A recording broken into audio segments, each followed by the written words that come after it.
Take the first step towards online privacy. Get NordVPN.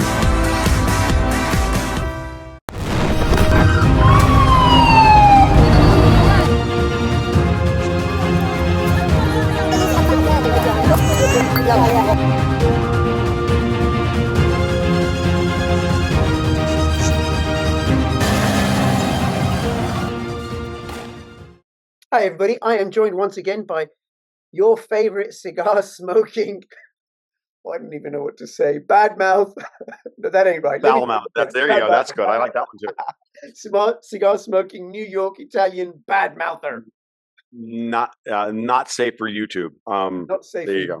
Definitely not. Hey, Tom, thank you so much for making yourself available. And No problem. You know that. The world is getting crazier and crazier and crazier, and there's more craziness to come. More craziness to come, right? But one, I've been busy with my social work last few days, so I've not kept abreast with what's happening in the news. But somebody told me that today there's been the markets have plunged. Yes. Yeah. Now before we go, I just want to say we're recording this on Friday, the 2nd of August at 10 minutes past 7 UK time, and this is going to go up on the Saturday morning, 3rd of August, and I'll have the links to Tom's website and his Twitter and stuff where he's very rude and entertaining. TomLuongo.me and his Twitter profile. And you should really go join his Patreon. It's really, really good. So, what's going on with the markets? Who did it and why? The Bank of Japan and the Ministry of Finance is the short answer. That's the fun part. That's the part that I know everybody's like, what? Like, the reason it's the Bank of Japan. Let's back up a bit now. For months or for years now, I've been saying that Japan was going to be the catalyst for whatever was going to come next. And the reason for that is that Japan was moving against the trend. They were starting the process they were the last ones to start tightening monetary policy. And Japan has been the source of global liquidity through what we know as carry trades, where you're long one currency and you're short another, or someone else's bonds, and you're long one bond and short the other. You front run the loose monetary policy of one central bank, and then collect the spread against a tighter central bank, and you can collect the interest rate spread on those two things on that play. And Japan has been the funding currency of choice. They put themselves in that position since the early 1990s. It's been that way for 30 years. So it's been a standard under the market. It's been a thing. Now, it's not always been just kind of a foundational floor. It's not like Japan has not altered monetary policy during that time frame. They have. But in general, it has been manipulating the yen and the price of the Japanese government bond market in order to ensure that they continue to export at the rate that they need to, and just this is how they've been managing their economy, and they've been doing so in a way that drives Austrians mad. It drives like rational people mad. It drives everybody mad. But Japan has been successful at this because Japan is also, at the same time, the Fed's wingman. Now, it is independent, but I've always said that, at a certain level, Japan is this conquered nation and a colony of the United States. So if the Federal Reserve wants to do X, then Japan will alter its monetary policy to support that in whatever manner. Whereas it's very clear, if you watch the ECB and the Fed, they've never really been in cahoots together, unless we had globalists in charge of the Federal Reserve, like Bernanke and Jan. And it was especially the coordination of monetary policy between the ECB, the BOE, the Bank of England, the Swiss National Bank, and the European Central Bank was very clear under the Yellen-Draghi years, right? Yeah. And Mark Carney was at the Fed at that point, or at the BOE at that point, blah, blah, blah, blah. So once you understand all that, what happened this week? Well, as I've been saying, slowly but surely, the guy who's now in charge who replaced Kuroda at the BOJ 2 years ago, Ueda, his name is Ueda, U-E-D-A, Kazuo Ueda. I'm terrible at pronouncing Japanese names because, well, I don't speak Japanese. Even though I do watch some anime, but I mostly watch it in English. I'm a poser, I know this. So to the anime freaks in the audience, it's fine. But now that I'm going deaf, actually, I start watching anime in Japanese because I have to watch everything with subtitles anyway. So there we go. Okay, so maybe eventually I'll become a purist. But Ueda was the guy who was not chosen originally, was not expected to be Kuroda's successor, right? It was supposed to be Kuroda's right-hand man, Kishida. Kishida stepped aside after Kuroda announced his retirement, saying, I've been the architect of this, literally quote, I've been a part of the last 30 years of monetary policy, and we are entering a different era where my experience is not going to be relevant or, in the best interest of the country. And so I'm effectively doing what I'm supposed to, fall on my sword for the good of my country, even though Japan is very much a seniority-based culture. For a man like that to step aside at that moment in time and say, look, I'm stepping aside for the good of the country. That was his way of walking away. The reality is, of course, Japan needed to start tightening monetary policy. And they started by loosening the band on their yield curve control on the long end of the yield curve. Then eventually they started raising rates, and very slowly they intervened in the yen every once in a while. Blah, blah, blah. The Ministry of Finance would intervene in the yen. Now, I've been on this story for a long time. I've got a couple of patrons who know Japan very well, who've helped inform me of what's going on here. I always want to give a shout out to those who have informed my material. And because, like everything else, like we all stand on the shoulders of someone else who's a giant in a particular area. It's part of the reason why you cultivate a community, is so that you have all these voices with which to pick from to figure out who is full of shit and who's not. Well, we've got people who in our community in Gold, Goats, and Guns who are not full of shit on Japan. And so there's, what he said a while ago, he said, look, expect in support of what I was seeing with the BOJ, like, expect at some point that Japan will intervene in the yen market. They will intervene hard. And when they do, everybody will be caught flat-footed because they don't understand what's going on. They don't understand the dynamics. Everybody who's ever tried to short the Bank of Japan and go against them has lost in, it is known as a widowmaker trade in markets. The Kyle Basses of the world, the other CIA assets that are out there trying to manipulate everybody into thinking, oh my God, Japan, oh my God, Japan, oh my God, Japan. Like, yeah, shut the fuck up. I'm dead serious. Like, I've been literally saying for the last 2 years, like, shut the fuck up. This is what Japan is going to do. On Sunday or Monday, they had their latest meeting. The Bank of Japan came out and they raised interest rates from 0.1% to 0.25%. Now, it doesn't sound like much. They're still, quote unquote, at the zero bound. But for a country that was at negative 0.1% for over a decade, I think over about a decade, this is significant. It's like so they had to start raising. They've allowed the long end of the yield curve to start to rise. It's just allowed the yen to fall, which has kicked the Nikkei 225 up to new highs, which has since rolled over, because at some point they were going to have to crush the yen shorts, and they were going to wait. And of course, if you want to get maximum bang for your buck in intervening in a market, you have to let it run to an extreme where there's not a lot of buyers left, or in this case, sellers of the yen at 162 to the dollar, and you got to wait for some buyers to start coming in. And then you start selling dollars and buying yen, and you can get a big move. Now, they've tried this a couple of times, and everybody kind of laughed. Oh, look, the Bank of Japan weekly tried to stop the yen from going to 200. Happened a couple months ago, happened a couple months before that. Like, okay, you wait. Feeling froggy, take that leap. 162, they were going to come in, and they were going to defend the market. Because at the same time, never forget this, and this is very important to understand. The Bank of Japan, through their QE programs, have not only bought bonds, they bought stocks as well. Yep. They have themselves covered across every asset class. They own a ton of U.S. Treasuries.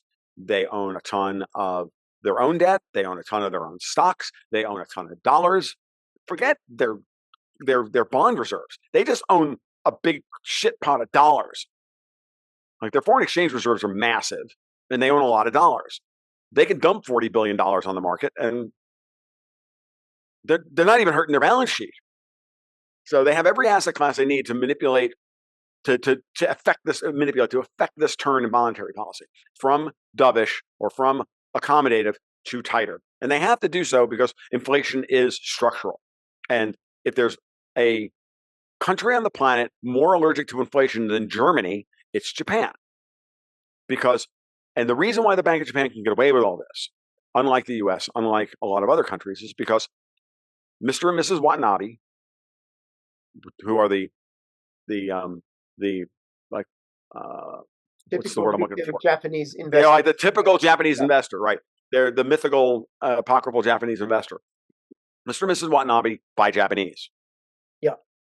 buy Japanese stocks or they buy Japanese bonds, or they, depending on where they are, depending on where we are in the cycle, but they don't buy a lot of U.S. blue chips. They don't buy a lot of European stocks. They don't go running around searching for yield over in Singapore. The Bank of Japan knows this. And as long as the Bank of Japan and the Ministry of Finance can get away with this, all of this crazy monetary policy that offends the sensibilities of so many hard money advocates, is because Mr. and Mrs. Watanabe always get a small positive rate of return on their investment over inflation. As long as government policy is going to give them 1% real yields or 0.5% real yields, they're fine. Real yield being the real yield on their investment minus inflation. That's it. As long as that happens, you'll never see a massive capital flight out of Japan. They know this, and they always alter policy accordingly. And this is why I was never down with the idea that the yen was going to 200. Period. I was never going to go with the first order analysis on this because it was never, once you thought through, it was never going to happen. So in effect, Japan runs a two-tiered monetary system. They have a domestic circulating yen, in effect, even though they have an open capital account. There's domestic yen and there's international yen. There's the domestic price of yen and the international price of yen. And as long as the regulators and the government manage the macroeconomic picture well enough, there will be no revolt. Okay. And because of that, they can start changing monetary policy. They have the assets necessary to move stuff around. So now what happens? Okay, now hold on a second. They intervene. Hold on a second, just so I'm clear, right? Because I haven't looked at the yen dollar price for ages. I can't remember the last time I looked at it, right? So what you're saying, 200. So it's not going to drop. The yen's not going to drop to it's 200 yen to the dollar. What is it currently, and what did they do? Well, it hit 162 a couple of weeks ago, and then boom. So 162 yen buys $1. Right. So lower number, stronger yen. Higher number, weaker yen. Okay. Whatever's in the denominator is either weakening or loosening, or is whatever's in the denominator is the important part. So we look at the USD/JPY as opposed to the JPY for USD. Yeah. So they raise interest rates from 0.1 to 0.25, which is tiny, but in percentage terms, there's that. But what they really did was they dumped $39 billion on the market, and they started to roll the yen over last week, a couple of weeks ago, back into the high 150s, and they couldn't get past that. And they couldn't get the shorts couldn't come in and take the yen higher. The 10 years been pegged at one. The 10 years been pegged around 1% plus or minus 2 basis points for weeks now. Now, okay. So the other day, in support of this, they dumped them. Let me explain. They dumped them. They dumped dollars on the market. That strengthens the yen because they sold dollars, bought yen. Yeah. And now the yen is going to close this week at 146. Oh. Yeah, that's the punchline. And after the FOMC meeting on Wednesday, it was trending towards 150 and closed the day at 149. And it's just gotten worse and worse as the day has gone along. Now, because of that, since it's the funding currency and the funding currency of all of the stock market froth is in yen, now there's a whole lot of people who are short yen that are in trouble. They're long dollars in stocks. They're short yen. The yen is rising. They're losing their ass. They have to cover their carry trade, unwind it, and by doing that, they have to sell stocks all across the board. And at the same time, it's causing a massive liquidity crisis across the entire complex because as stocks start to roll over, now everybody's worried that there's a stock market meltdown. So now they're running into bonds. We've got a 40 basis point move in the whole U.S. yield curve down, right? The U.S. 10 years going to close this week at like 3.8. It was trading at 4.35 at the beginning of the week, or 4.25 at the beginning of the week. We're down into the 3.8 region on the U.S. 10 year. And that's its own story. So that's another story. I just published a podcast like literally an hour ago with Vince Lanci, and we went over all this shit last night. Vince and I, we recorded last night. I just published it, I don't know, about an hour ago. And everybody should listen to episode 186 of the Gold, Ghosts, and Guns podcast because Vince and I go through 4 major stories, and they're all related. The yen, Yellen and the bond, the bill bond, the Yellen's manipulating the yield curve by selling bills and not bonds and all of that stuff. And it's really important. What's happening here is now that all happened, and the U.S. economic statistics this week after the Fed refused to cut interest rates on Wednesday meant that we had to put out worse than for political reasons. You saw really bad employment data come out of the U.S. this morning, and everybody's like, that's why the markets are melting down. That's part of it. The other part of it is that we're in the middle of a friggin' Mr. Margin call is knocking on a whole lot of people's doors, and someone's trying to get the cash before the weekend. So they're selling their frothy stocks. We saw NVIDIA nearly rolled over and threw a Widowmaker friggin' bar for the month of July. They saved it on the 31st, going into the close. It was retarded, but whatever, fine. And like, okay, they paint the tape, and then next month, and then August starts, and NVIDIA's selling off again. So, all of this stuff is happening against the backdrop of Israel, Iran, and Hezbollah, and this, and then all of this stuff's happening. But now we have an honest-to-God potentially financial crisis. And I have to wonder, and Elizabeth Warren's out there screaming this today, the Fed should have cut rates the other day. It's irresponsible. Well, yeah, you're losing your ass and you're going to lose the election, and that's what you're worried about, you fucking commie. You horrible, horrendous human being that you are. You know fucking damn well that this is what's going on. So as far as I'm concerned, Powell didn't have to cut rates on Wednesday because the BOJ raised on Sunday. The Fed is okay with capital markets taking 15% off the top. Capital markets in the US were all trading at all-time highs. Yeah. The Russell 2K just broke out to a new all-time high. The Dow, the S&P, the only one that didn't was the NASDAQ. And the NASDAQ didn't because NVIDIA started to roll over at the beginning of the month. So now, let's do some math. Let's do some math. Now let's talk about where we really are. The Fed's okay with having the stock market roll over before the Fed cuts rates. As Daniel DiMartino Booth has been banging her shoe on the table like Khrushchev about for the last month, you have to understand that if the Fed cuts rates, it's going to cause the stock market to crash, not the other way around. The conventional wisdom, which is wrong, because people always get this wrong because they've been taught wrong, and they've been taught wrong by people who are intentionally teaching them wrong. I'm really trying not to get unbelievably angry about all this. You have no idea the depth of my derision for this, but the depth of my hatred for all of this. I mean, I can't make my face more angry about how people have been mal-educated about fucking markets work. Okay, because it's really simple, folks. Markets don't trade on these stupid correlations. They trade on the intention of what the correlation means, i.e., rising bond yields. The Fed raising interest rates means they're worried about the economy overheating, and they're trying to slow an overheating economy. Therefore, the stock market's going to rise because the Fed is saying, we think the economy is strong, and we're trying to make sure that it doesn't get out of control and inflation come out. So they raise interest rates. That's supposed to be bad for gold. It's not bad for gold. Inflation is incipient. The Fed is trying to keep people from running into gold because inflation is on the horizon. And so gold goes up with rising interest rates, even though everybody will tell you that gold is, supposed to be inversely correlated with rising interest rates. No, gold is inversely related with high real interest rates, meaning if the Fed funds rate or the yield in the bond market is 3 points higher than inflation, gold's going to be in a bear market. That makes sense. I can get 3% on my money. Why would I park it in gold, which quote unquote gives me no yield? So it's all correct, but it's all presented wrong, intentionally backwards, as far as I'm concerned, to put people on the wrong side of the trade, to fleece the fucking Muppets. Yep. Which is what Wall Street thinks of everybody and what all the friggin' technocrats think of everybody. Next, on the other side of the trade, when the Fed cuts interest rates, it's because it's worried about a recession. So therefore, are you expecting corporate earnings to expand? No. The Fed the stock market will turn around when the Fed stops lowering rates and starts threatening to raise them. What's the Fed now ready to do? They're threatening to lower rates. They had the Bank of Japan come out and raise rates and intervene in the end market to blow up a whole bunch of fucking bullshit carry trades that should have been unwound years ago.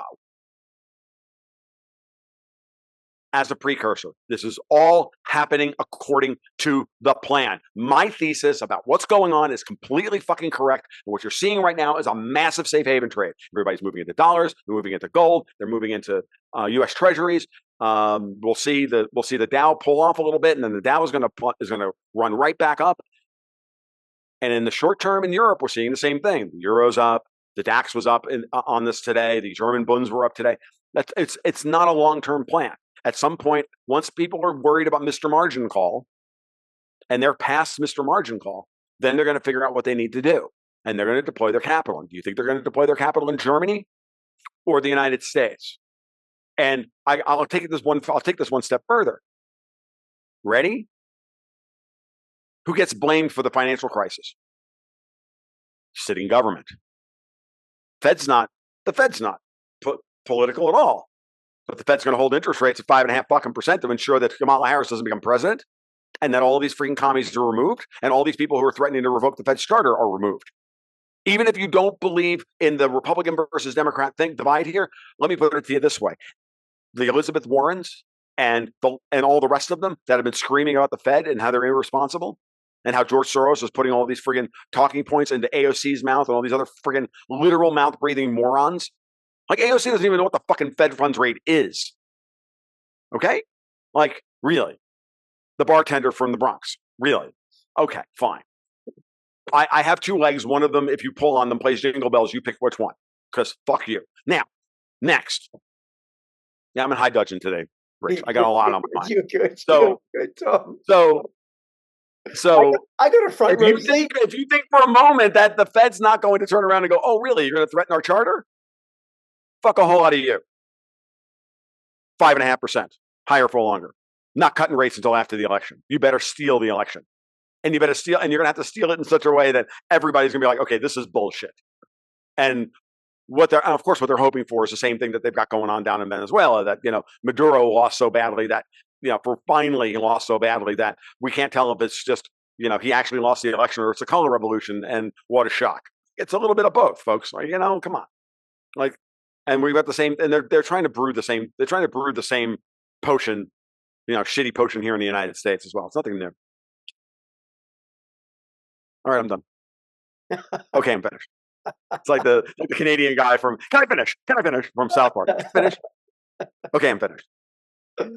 Oh. The only thing I don't do is I don't have my head go up and down like the flappy-headed Canadians from South Park. Oh, that's hilarious. I'm sorry. Okay, so that's it. So then, in effect, Rich said, "Hey Tom, how are you?" A half an hour later.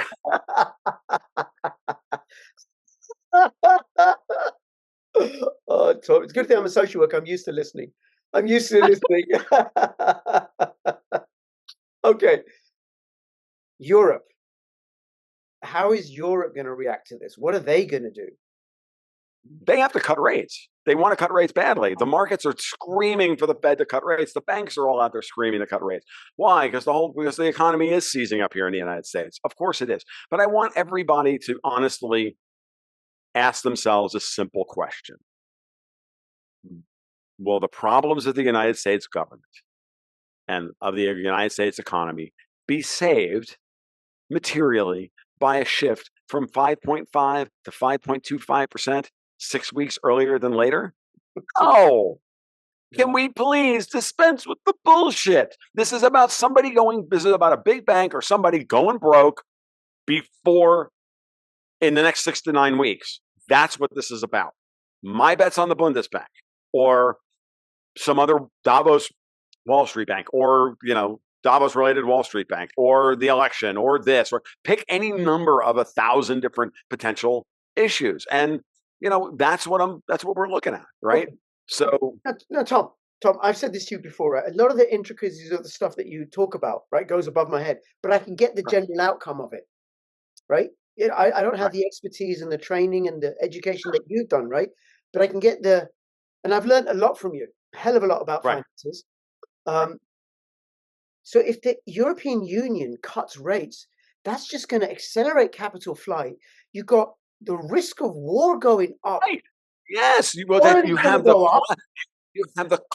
the collapse of these carefully orchestrated credit spreads between Germany and the U.S. and Japan just blew all that up, because all of these carry trades are all based on the currency exchange rates staying in a very tight range. Yeah. Because remember, understand that when you buy a bond swap, right? So you sell a Japanese, if you sell a Japanese bond to buy at 0.1% to buy a U.S. or at 1% to buy a U.S. bond at 4.5%, you're making 3.5% on the spread. Ceteris paribus. And what are the ceteris paribus means all things being equal. Well, we know one thing. Nothing is ever in equilibrium. So ceteris paribus is a condition that never exists because all things are never equal. As long as the currencies don't move more than 3.5%, that's a profitable trade. The minute the currency moves more than 3.5%, you're upside down in value in your currency on the trade because you spent 1,000 euros to sell short a Japanese bond to buy a U.S. Treasury. Okay, to cover that trade, if you have to buy it back in yen that are now 9% higher to unwind that trade, you're down 6%. Now you were parking 3% for, you're going to park 3% a year for, 10 years, but that's fine. But at some point you're going to start losing money. And so the big move in the yen is forcing everybody to go, you know what, I'm out of that trade. And if they bought any of this stuff on leverage, on margin, which almost all of them did, then their gains are, as long as the trade is in place, their gains are amplified, but it only takes a 1% move or a 2% move to blow up the trade, as opposed to a 3% move. This is the important, what leverage giveth on the way up takes away twice as fast on the way down. Yep. And it doesn't matter how complicated the trade is. If you buy a stock on margin, if you have $10,000 worth of equity in your stock account, and your broker is willing to lend you, is going to allow you to have buying power of $18,000, means you have 20% equity in the position when you put the trade on. So say you bought, I don't know, NVIDIA at $100 a share. Now you go up, it goes up to 120. Your equity in that position is now higher. You bought 100 shares at $100. You had $2,000 worth of equity in that trade. It goes to 120. Your value is now $12,000. Now you have $4,000 worth of equity in the trade versus your $10,000 that you. Now you have 33% equity of it. You have $8,000 worth of leverage. You have a $12,000 asset. You got $4,000 worth of equity on $8,000 worth of debt. You have a 33% margin rate, as long as that's okay with your broker. Mazel tov. Bob's your uncle. To translate it into English. Well, the shitty English. So. But what happens when NVIDIA goes to 95? It's not good. Now you've got $9,500 worth of equity against $8,000. When it goes to 9,000, now you've got $1,000 worth of equity against $8,000 worth of debt. At some point, your broker says to you, well, you've fallen below our margin level for that particular trade, and they sell your position for you. That's called a margin call, folks. I've had it happen to me. All done it. You want to ask me why I don't fucking trade? That's why. I don't know how to manage risk. Okay? I know how to describe risk, don't know how to manage it. Not particularly good at managing risk. Hell, my business partner gets on my case about this all the time. We're all bad at it. Yeah. Hell, we're all bad at picking stocks, no less like managing the risk of what stocks to buy. If I actually took you through the psychological process of why it is you shouldn't invest, you would never invest your money. You just buy gold and you stick it in a fucking bunker and you buy 3 dogs and you feed them every month. And you're like, yep, good. That's my vaulting cost. 150 pounds of dog food a month and some pets and some time petting the dog. Like, works for me. I'm dead serious. Like, that's what I do. Now, but I do it because I understand that I don't have the emotional temperament to do what needs to be done. Period. I get it. No matter all the knowledge. Doesn't get it. I don't trade. I can read charts and everything. I don't trade. I'll just lose money. I don't have the mindset. I completely get it. I mean, every once in a while, I may play around with a couple $100 worth of this or that. It's nothing. It's not a big deal, right? But that's not trading. No. I may move some stuff around in my retirement accounts and go, yeah, I'll move that from there. That's not really trading. That's rebalancing a portfolio. We're doing whatever. And as okay. So, and I can use my knowledge there in the knowledge that I have. And part of the reason why I do the technical analysis for the patrons the way I do is because I'm looking at long-term trades. So I only look at long-term charts, which match the time horizon of the investment that we're putting forth, the investment thesis we're putting forth, blah, blah, blah, blah, blah. I don't trade 1-minute charts when I want to take a 5-year time horizon. That just seems dumb. It's actually, that is an absolute recipe for fucking disaster. Okay. Absolutely. You should never look at a chart that's on a 5-year time horizon. You should never look at a chart that's less than a month. Okay, now back to Europe. But Europe, so back to Europe. You're so skilled. So, so Europe has the problem of they go broke if the bond spreads between different nations and the currency regime blows up. This is why they won't let the euro drop below $1.06, but the market won't let it rise above $1.10. Right? It's why the German Bund has been capped at 2.6%. Now it's like way below that, but for years I've been screaming bloody murder that Yellen and Lagarde have been capping the German Bund below 2.6%, which then has the effect of capping the French 10-year at 3% and the Spanish 10-year at 3.2% and the Italian 10-year at 4%, because all those markets are intertwined. Okay, so if you can control U.S. interest rates, then you can control German interest rates. If you control German interest rates, you control French, Spanish, Italian, Portuguese, Greek, whatever, right? The UK gilt market is also part of this process as well. And so is the Swiss franc. So all of these things are all nested. They're all nested dependencies on each other. And the one constant in all of this has been the Bank of Japan. Right. And they were all fat and happy as long as the Bank of Japan was allowing the yen to fall from 120 to 160. But now it's back to 145. And since in that intervening time, everybody got used to the yen trading in that, all those trades that were put on the last couple of years are all going to unwind. And they can continue to unwind and continue to put upward pressure on the yen. That the BOJ doesn't have, the BOJ and the Ministry of Finance in Japan don't have to do a thing now. They have to let it run. Now the margin calls happen. Now the liquidations happen. Now, now the trades are unwound and they just keep going. And that's why we're seeing follow through action on Wednesday, Thursday, and Friday of this week. They intervened on Monday. They knocked it down into the low 150s. That started the cascade, and then that cascade has been continuing to sell off.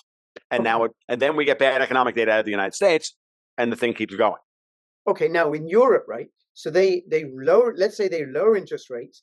That weakens the euro. Oil's going up anyway. Europe is a net importer. Oil has just gotten crushed. Oil is now going to close the week at $77 a barrel. Right. So now the recession trade is on. Now Europe is actually in this week right now alone. Europe and Japan are both happy. Right now, this is actually benefiting Europe.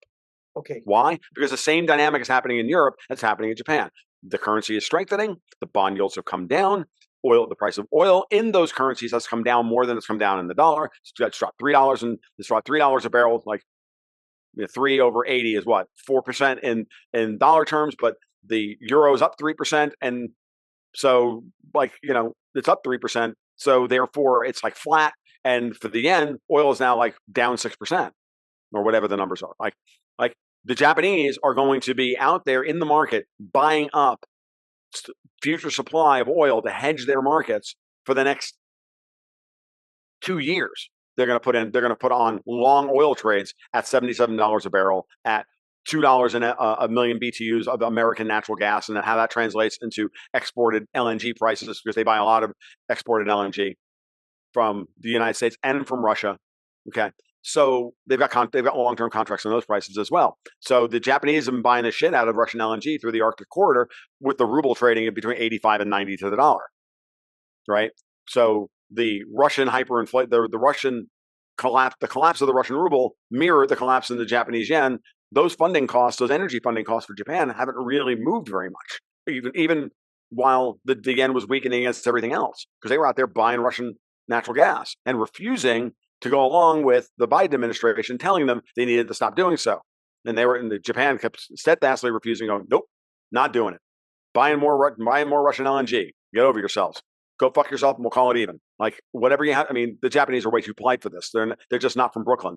So, like, neither am I, really. I'm just like, I'm one generation removed from Brooklyn. So, like, that's the key. So understanding that the Japanese are going to be sitting there piling on oil longs and long-term oil structures here, structured products, structured buy programs, all across the futures delivery curve of oil, starting now.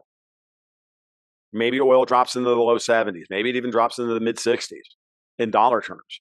If there's a spasm and a liquidity crisis in the United States, that can happen. And then the inflation is going to come back. Then the money's going to circulate. And then everything is going to go haywire. But during that time, that's when you're a buyer. When oil is crashing, you should be buying it. When gold is crashing, you should be buying it. Guess what the interesting wrinkle on this? I just tweeted this out about an hour ago.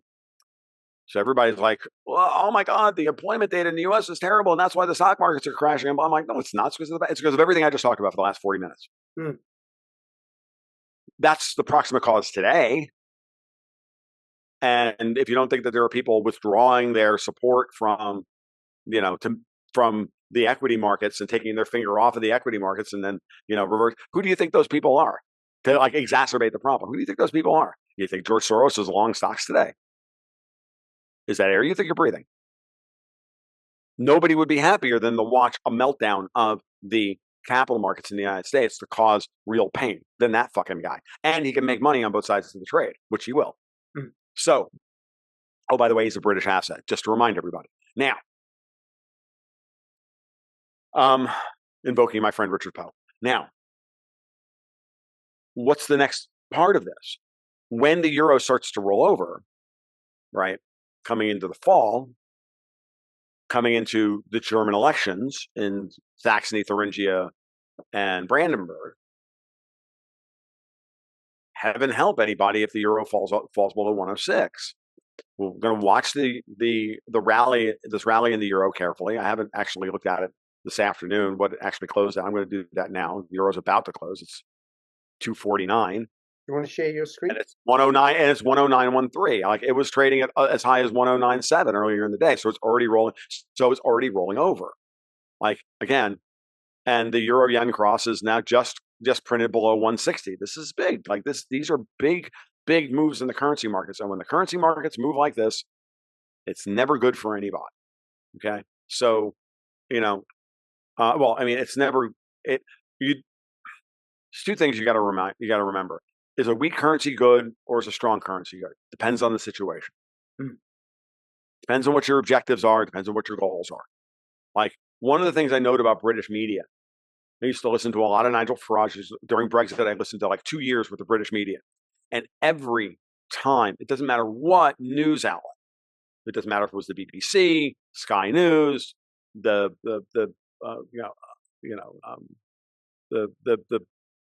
Nigel Farage used to have his radio show, whatever that network was. Every one of them was that GBM.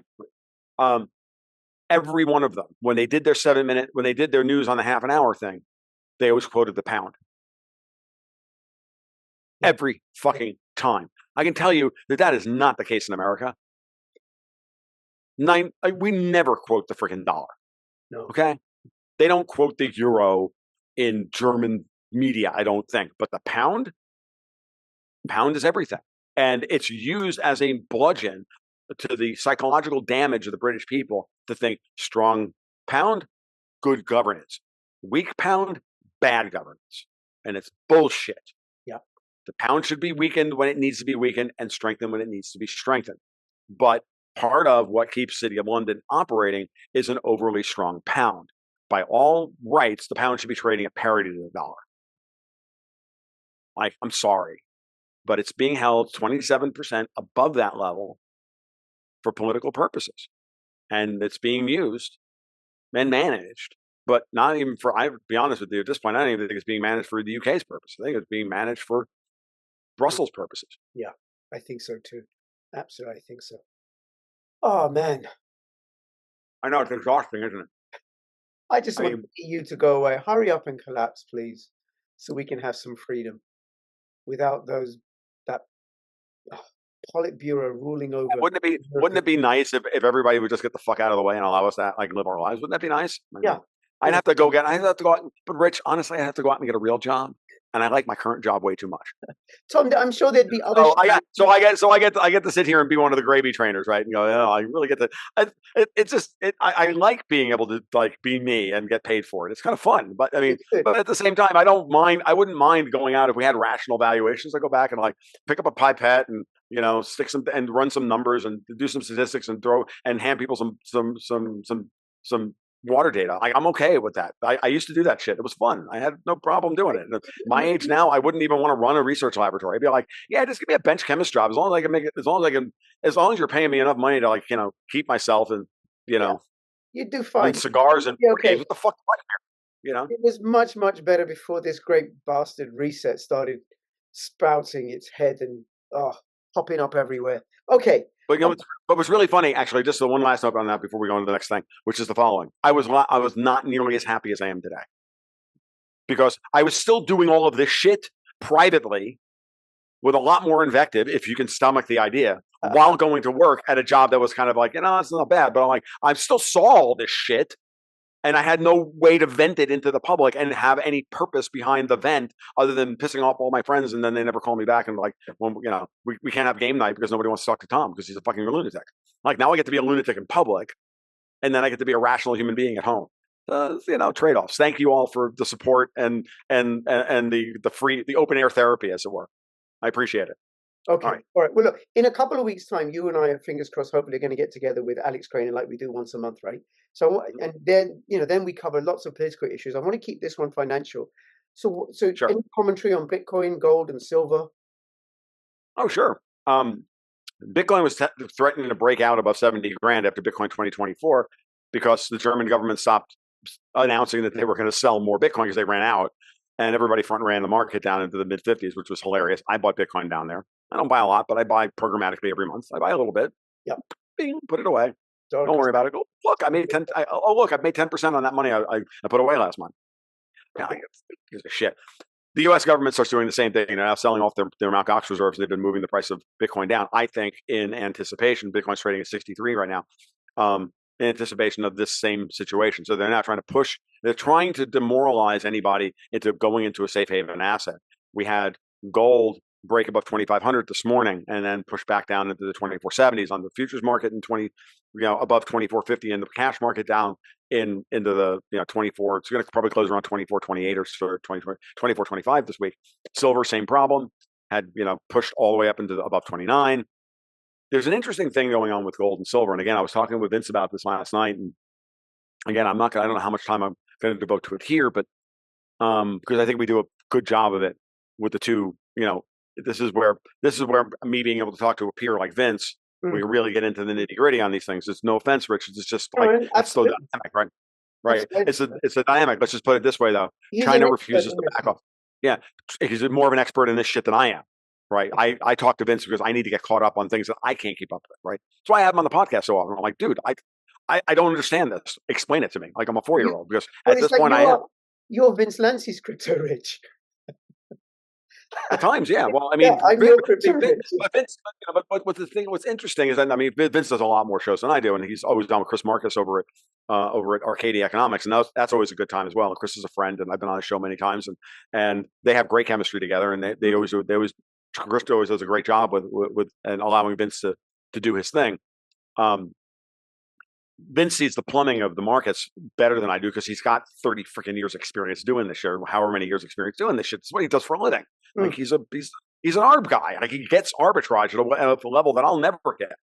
But what's interesting is we were talking about all of this Japan stuff and all of this yield curve control stuff, all of it in terms of China refusing to back down and buying gold.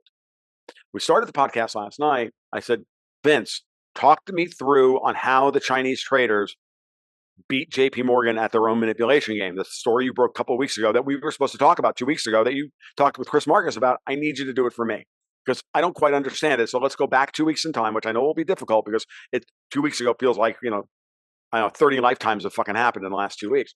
But, little things like Trump getting shot and, Biden being cooed out of office and junted out of office, the Biden junta being junted out of office. We're now 2 juntas down in the United States. I'm just waiting for the next junta. That'll be at this convention. And so he started to explain it to me that the TLDR, for those who don't really care about this stuff, is that a bunch of Chinese traders beat JP Morgan at their own manipulation game and getting and standing for delivery and fucking up the gold and silver market by keeping it overly strong and then standing in Shanghai.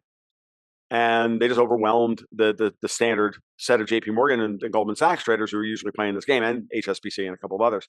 But they're screaming about this. China's manipulating the price of gold up. Yeah, bullshit. Like, you can't manipulate the price of gold down, which is what you wanted to do. Because it's always in their interest to do so, because if you can manipulate the price of gold down into the end of the month towards futures delivery, then you can get longs who are in the money and ready to stand for delivery, then get the price of gold under that price. Then they may not stand for, a lot of them may not take delivery because it's not in their best interest to do so, because they have no place to arbit somewhere else at a higher price. But with China constantly running a higher gold price arbitrage over the price of gold, people are standing for delivery, even if they're $2 upside down or $3 upside down in their futures trade, because they're going to make $30 in China. Mm-hmm. So if they're long gold at 24.20 and gold runs to 2,500 and then somehow miraculously gets pushed down to 24.15 on futures expiration day, which is what always fucking happens, then those guys that were $70, $80 in the money at 2,500 are now $5 in the hole. Or maybe they get it down to 24.25. It may not be worth their time to stand for delivery. They'll just take cash and not stand for delivery because it's only $5. There's only $5 an ounce, and there's no way for them to sell the gold to make the that they actually want. And some guys are in there to collect the gold, and that's fine. But there's a lot of speculators who don't actually want the gold; they want the dollars.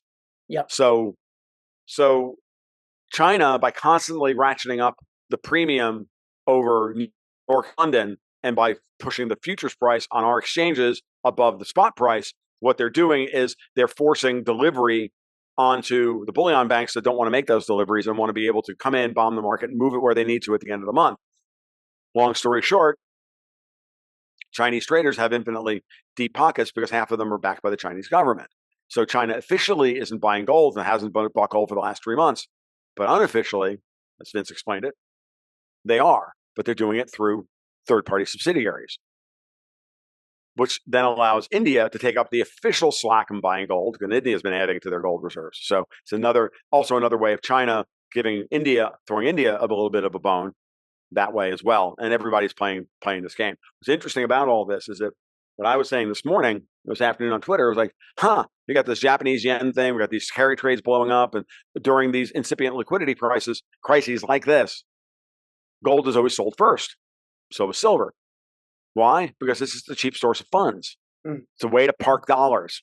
It's a way to hedge against real interest rates collapsing or whatever. And so guys put their gold trades on in order to be able to use gold as a piggy bank for dollars when they need, because they know they can sell that gold future and it's cash. So parking in gold is like parking in cash, with the potential upside of making money on a rising gold price. Gold is always the first thing sold in any kind of dollar liquidity crisis. Well, what if it doesn't happen this time? What if the Chinese stay under the bid? What if they keep the gold price if it doesn't collapse now? Normally, like in a situation like this, you see gold collapse $100, not 30. What happens? More guys stand for delivery. My God. You claim you drain the COMEX and the LBMA that much faster. You put the bullion banks even farther behind the curve. Okay, behind the 8 ball. Part of what I've been arguing. Hold on, Tom. I think I just blew your mind. Which is bad for the Western currencies. Well, what it means is that no, because I think the game is like four layers deep, even deeper than that. Going back to previous conversations between myself and Vince, what are we staring at? The return of mercantilism, the return of gold-backed domestic currencies and non-gold-backed international versions of the same currency. China has that. They have the onshore yuan and the offshore yuan in a closed capital account. Japan doesn't. They have an open capital account. The United States has the world's biggest open capital account. We are the world's reserve currency. But what if we're trying to move to a soft capital control environment where physical gold doesn't leave the United States, but you can still speculate on gold and the gold price in dollar terms to hedge your FX risk, your foreign exchange risk, using GLD and SLV future options as opposed to COMEX and LBMA futures. Mm-hmm. Therefore, you shift that market away from those guys. You collapse those markets and move into the ETFs, which are under no obligation to actually give you physical gold. And the only people who will be allowed to sell at large tonnage. I'm not talking about your gold dealers being shut down or anything. That's not what I'm saying. I'm talking about there's a central bank out there that wants to buy 500 tons of gold.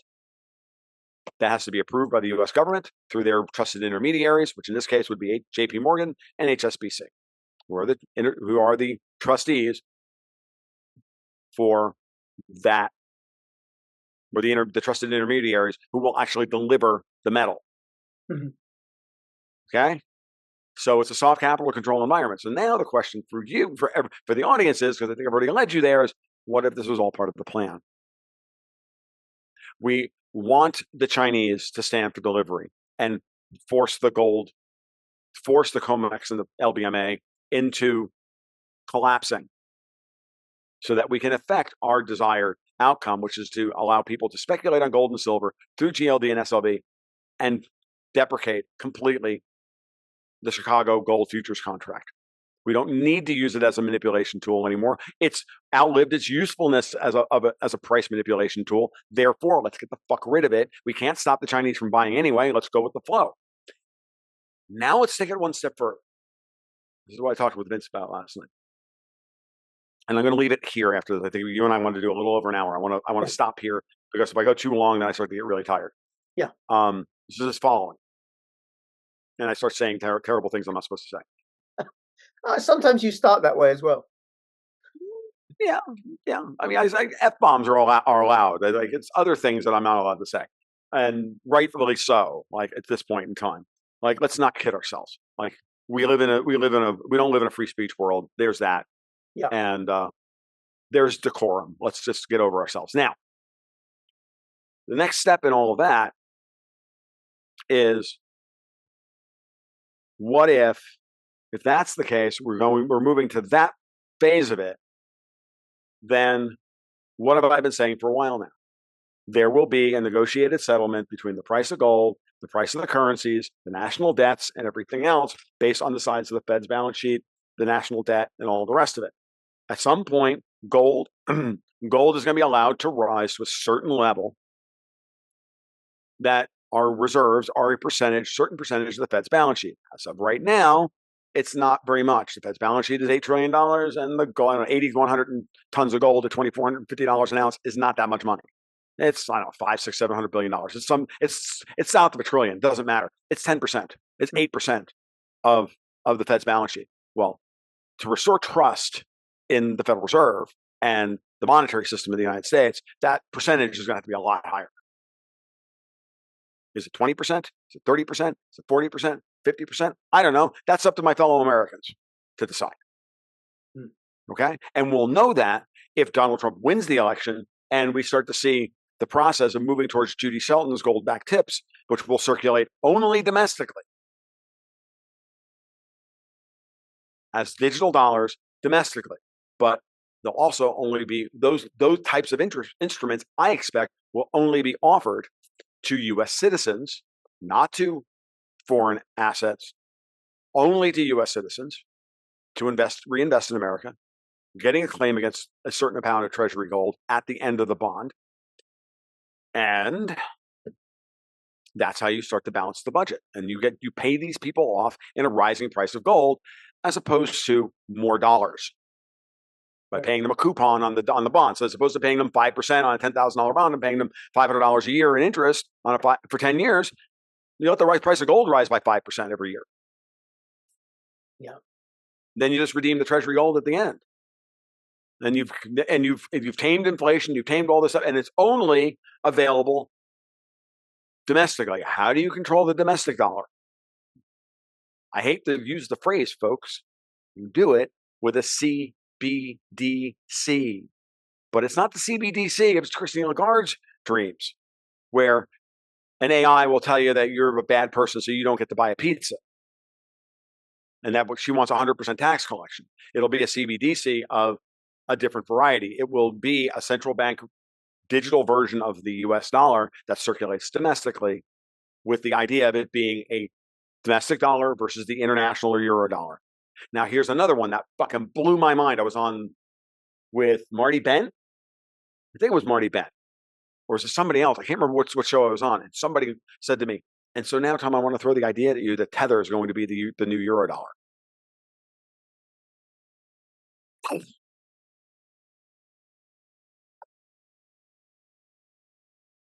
Wow. Wouldn't that be a kick in the pants? Which is another reason why why Trump is out there saying, yep, sounds like a strategic Bitcoin reserve seems like a good idea. Same thing with RFK. Why? Because they understand. Trump may not understand all of that, all of what I just laid out. I think he does understand a lot of this stuff a lot better than people want to give him credit for. But what he does understand is collateral and debt. And he understands how to collateralize obligations and collateralize complicated trades. This is how he made his money. Being a broker between 5 different freaking people and putting none of his own money in the game. And then coming out the other side with an equity stake. Fucking guy's brilliant. Okay? I mean, so, like, the pieces are all there. The question is whether we're going to be allowed to cross the finish line by getting the guy across the finish line in November and then to January without some other terrible thing happen. Yeah. Am I right? Am I wrong? I don't know. All I'm telling you is that this is what I'm seeing. And then when you put that together with the podcast I did with Pete Canones over big tech versus little tech and the PayPal mafia and all those guys, you start to see a pattern emerging here. And the people who are screaming the most are the ones who are representatives of the old guard. Yep. And the game is being played across multiple stages, which are far bigger than any one layer. So Japan, China, the United States, trust me on this one, this is all coordinated.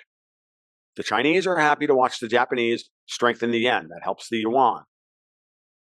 Allows China to export more in the face of high U.S. sanctions, high U.S. tariffs. Okay?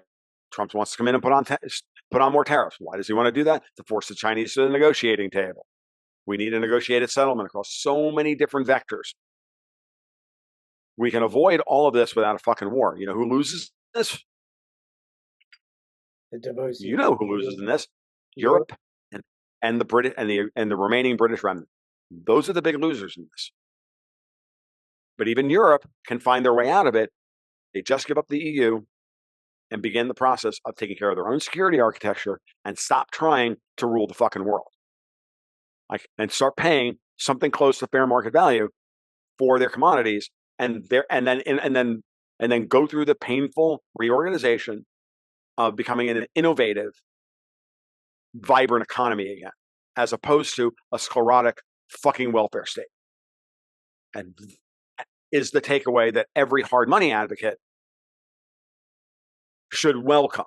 And if it takes the quote unquote dysfunctional BOJ and the rapacious Fed and the evil guy and that evil guy to affect that outcome, would we not want to see the end of the old colonialist European order? Would that not be good for humanity? I'm not saying I want to replace it with the Chinese colonialist impulse. No. Not what I'm saying. Not what I'm saying.